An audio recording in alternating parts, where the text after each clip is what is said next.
Tingnan nyo po mga kaibigan, Golden Boy 5K, napakaganda po. High station pala siya mga kaibigan. Medyo papaunahan po yung ano niya, pero napakaganda po. At saka kung pumalo mga kaibigan, pandiin po. Totoo yan. Napakagandang manok po ito mga kaibigan. Pero may pumunta rito kaibigan ko, bilhin daw niya ng 1,000.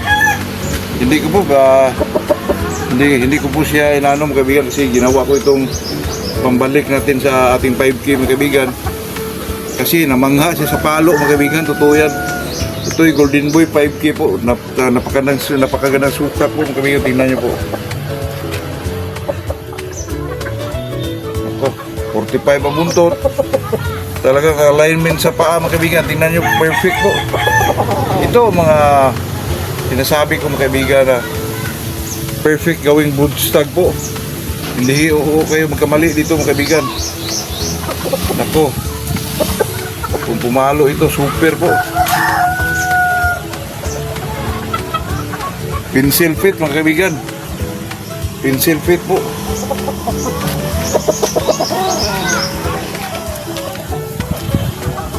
Super.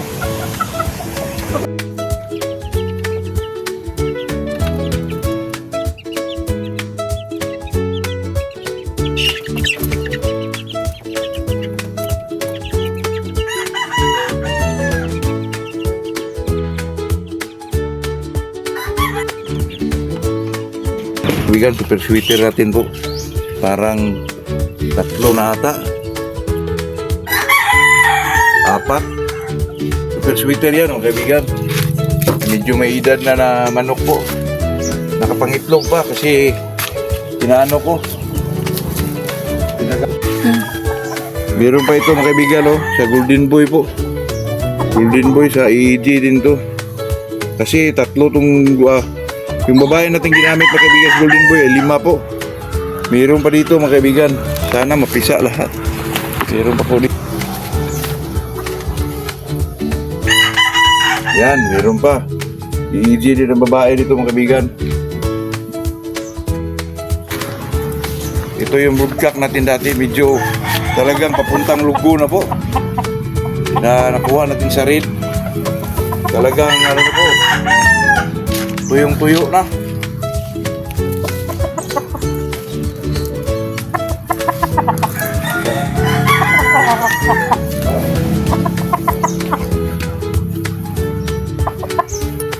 Manok na babae ni Ruwax, isa lang ang itlog mga kaibigan.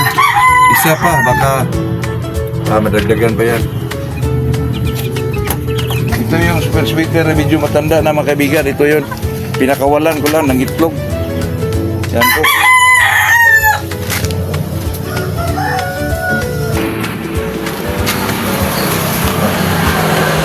Ito po, may naka-incubate pa tayo dito. Medyo marami-rami pa to. Ito may mga crosses ito ng ano po, pumpkin.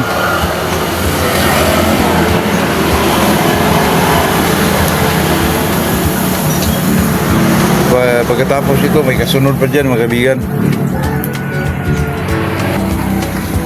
May isang Golden Boy po dito po. Nag-iisang Golden Boy.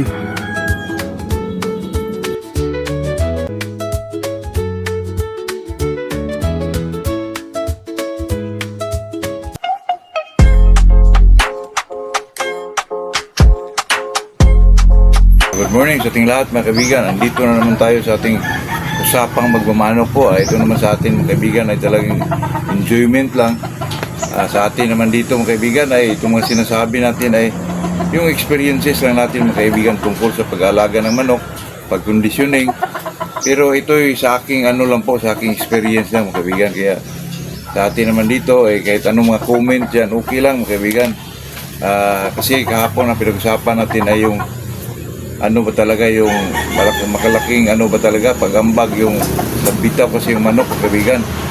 May nag-comment sa atin na siya daw palaging nahuli sa pagbitaw daw mga kaibigan, pero wala daw problema kasi may linya naman talaga yon. Hindi yon ang ano ko mga kaibigan, yung may linya, kasi ang inaano ko na iuna natin paglagay yung manok mo para kasi yung manok mga kaibigan pag una na siyang lapag sa lupa po, ay medyo ano na siya, maghanap na siya mga kaibigan ng kanyang comfort zone sa una niyang palo po. Yun ang inaano ko doon. Wala namang problema doon sa linya po kasi ang manok naman, di naman alam mo yung linya. Pero yung ikaw ang nagbitaw, ilagay mo doon sa pinakalinya.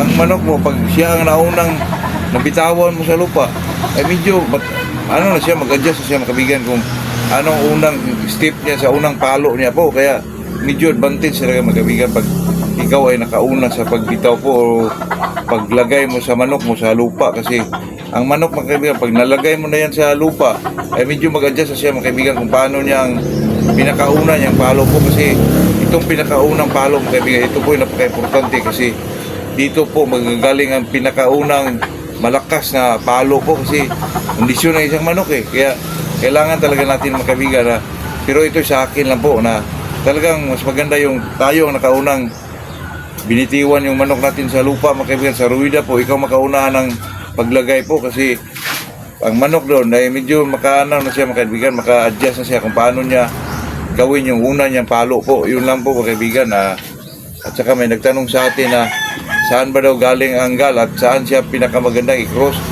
Sa akin mga kaibigan, wala po ako masabi dyan kasi hindi pa ako nakapag-alaga ng gal mga kaibigan. Ay kasi ang manok naman mga kaibigan ay may ano lang tayo pag medyo naalagaan na natin. Pero ang narinig ko dyan sa gal mga kaibigan, maganda daw yan i-cross sa claret po. Superb din ang cutting lang. Kaya nga medyo ngayong time na yun mga ano yan mga kaibigan mga old bloodline yan pero ngayon parang sumisikat sila ulit mga kaibigan. Itong gal, itong mga claret, itong mga butcher, parang nagsikatan sila ulit mga kaibigan Katulad yung butcher ni Montero, pinakamahal po, 50,000 ata isang broodstag. Nako, itong gal, kasi ang gal mga kaibigan ay makuha mo yan kay Alimbuyugin, yung gal, claret, kasi medyo parang bumabalik yung pagkasikat nila mga kaibigan. Ito lang, magaling naman yan. Sa narinig natin sa mga social media na superb daw ang cutting ng isang gal at saka claret naman ay talagang alam naman natin yun na medyo mautak ang mga manok na ganyan, yung claret. Pero wala pa ko idea dyan mga kaibigan kung saan galing yung gal kasi hindi pa ako nakapag-alaga ng gal po. Ito pag-usapan natin mga kaibigan kasi may nagtanong sa akin mga kaibigan na kung content ko na ito dati mga kaibigan ano ba talaga ang maganda gamitin sa carbo-loading po, itong kanin o mais mga kaibigan. Sa akin dyan mga kaibigan, sa sarili ko po, kasi dati pa pag mag-carbo-loading ako mga kaibigan, kasi pag mag-carbo-loading mga kaibigan, may iba-ibang may iba-ibang stilos po. Katulad ni Sir Biboy, mag-carbo-loading siya, ang umpisa niya mga kaibigan ay 50% pa yung cracorn. Kasi 5 days yung kay Sir Biboy, 7 days ba yun? Pag sunod na araw, mag 30% ang cracorn. Sa akin dyan mga kaibigan ay ang gawin ko dyan, kasi 5 days din yung carbo-loading ko, ang gamit ko dyan mga kaibigan ay maganda talaga yung cracorn mga kaibigan. Kasi ang purpose naman dyan ay yung makapag-produce ng glucose sa katawan ng isang manok. Glucose po ay yung tamis mga kaibigan ba? Yung sugar. Kasi yung sugar mag-convert yun sa energy ng isang manok po. So sa akin dyan mga kaibigan, nakasanayan ko pa dati pa ay mais lang po, mais. Ayun lang po sa akin mga kaibigan, hindi talaga ako magbigay ng kanin po. Ay naanuhan ko na lang yung kanin kay Jap Gagalak, pero sa sarili ko po mga kaibigan, gusto ko po yung cracorn. Pero yung cracorn na yun ay talagang i-soak natin sa tubig po. Tapos kunin natin, parang i-drain natin sa gabi. Tapos yun ang ilagay mo kinabukasan po. Yun lang sa akin mga kaibigan. Pero iba din ako mga kaibigan pag mag-carbo-loading ako. Example, yung ginagamit kong pagkain sa manok natin ay pag magkondisyon na itong Royal Pansy at saka itong Platinum. Yun lang naman talaga mixing mga kaibigan. Sa akin naman 50-50 lang po, pero pagdating ng 5 days na sa papuntang laban ng kaibigan ay talagang magdagdag na tayo ng cracorn. Gawin natin kasi ang Royal Pansy mga kaibigan may cracorn na yan, kahit maglagay ka lang ng medyo kunting cracorn lang mga kaibigan, siguro lagyan mo lang ng mga 5% na cracorn po. Ito mag-carbo-loading, dinagdagan lang natin yung carbohydrates po sa katawan ng isang manok para ma-convert ito ng isang glucose na magbigay na kanilang enerhiya mga kaibigan na medyo makakatulong na kanilang lakas at saka liksi sa pamamagitan ng laban nila. Kasi ito carbo loading naman mga kaibigan, di naman natin yan alam dati mga kaibigan na talagang ito ay nagpapalakas, pero ngayon mga kaibigan ay intended na talaga siya for nandun na siya mga kaibigan sa 21 days. Talagang nandun na po yung carbo loading, pero depende na lang sa tao yun. May iba naman na hindi sila gumagamit ng carbo loading kasi mag-iba daw yung timpla ng pagkain. Hindi na kumakain yung manok. Sa akin mga kaibigan ay hindi ko naman yan iniba.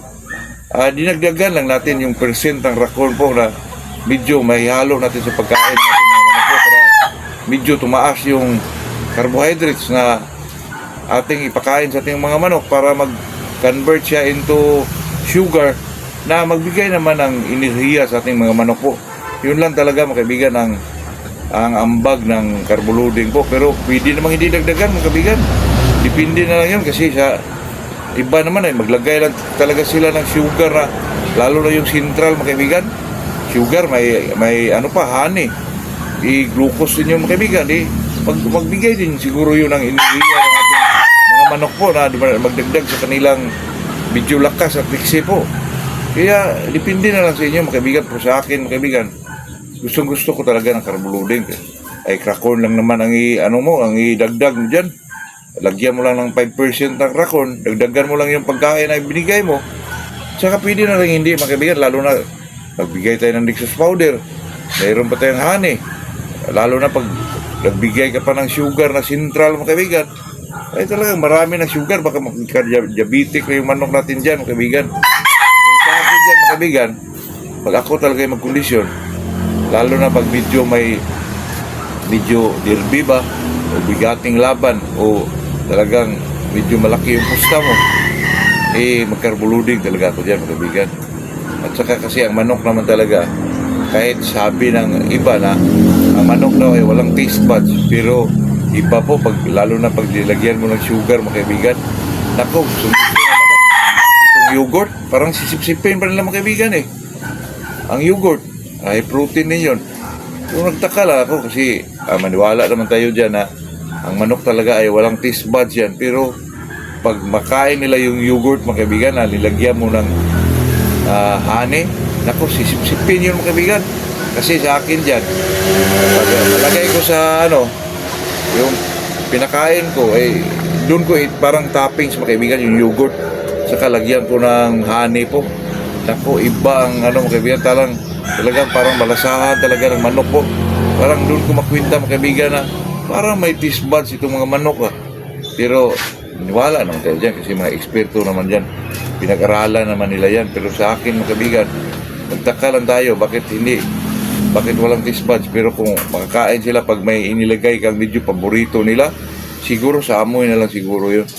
Kaya yun lang po mga kaibigan, pag mag-carbo loading ako ay crack corn lang, di ko na iniba yung settings ng pagkain, dinagdagan na lang ko na lang po ng 5%, 10%, depende na lang sa inyo mga kaibigan. Yung 5% naman, napakaliit lang nun mga kaibigan. At saka mag-convert na yun into sugar or glucose na makadagdag sa kanilang enerhiya po, na medyo lumakas yung ating mga manok, medyo maliksi talaga. Kaya yun lang naman ang ipalabas ng carbo loading mga kaibigan. Kaya napaka-importante din yun. Yun lang mga kaibigan, yun lang ating mapag-usapan sa araw na to. Magandang umaga sa ating lahat po.